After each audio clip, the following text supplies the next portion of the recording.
సౌత్లో మాత్రమే కాదు, నార్త్లోనూ సూర్యకు చాలా క్రేజ్ ఉంది. కానీ అందుకు తగ్గ సినిమాలు చేస్తున్నాడా అంటే లేదు.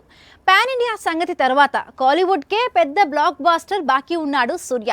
ఈ దశలో సూర్య క్రేజీ ప్రాజెక్ట్స్ చేజార్చుకోవడం ఫ్యాన్స్ ను మరింత బాధ పెడుతోంది. అమరన్ తర్వాత శివకార్తికేయన్ నటిస్తున్న సినిమా టీజర్ ఇది. Movie name Parashakti. గతంలో సూర్యతో ఆకాశమే నీ హద్దురా మూవీని తెరకెక్కించిన సుధా కొంగర డైరెక్ట్ చేసిన మూవీ ఇది. నిజానికి తొలుత సూర్య కోసమే ఈ సినిమా కథను సిద్ధం చేసింది సుధా కొంగర. మొదట సూర్య కూడా పరాశక్తి సినిమా చేస్తాను అన్నాడు. తర్వాత ఎందుకో తప్పుకున్నాడు. ఆ అవకాశాన్ని శివకార్తికేయన్ అందుకున్నాడు. పరాశక్తి టీజర్ రిలీజ్ తర్వాత ఇంత పవర్ఫుల్ మూవీని సూర్య ఎందుకు మిస్ చేసుకున్నాడు అనేది ఎవరికీ అర్థం కాకుండా ఉంది. మరోవైపు లోకేష్ కనగరాజ్ మేకింగ్ లో తెరకెక్కాల్సిన సూపర్ హీరో మూవీ కూడా ఇప్పుడు తాను కాకుండా బాలీవుడ్ హీరో అమీర్ ఖాన్ నటిస్తున్నాడట. గతంలో గౌతమ్ మీనన్ డైరెక్షన్ లో ధృవ నక్షత్రం చేస్తాను అని చెప్పి ఆ తర్వాత వద్దు అన్నాడట. అదేంటి అంటే స్క్రిప్ట్ బాగోలేదు అన్నాడట.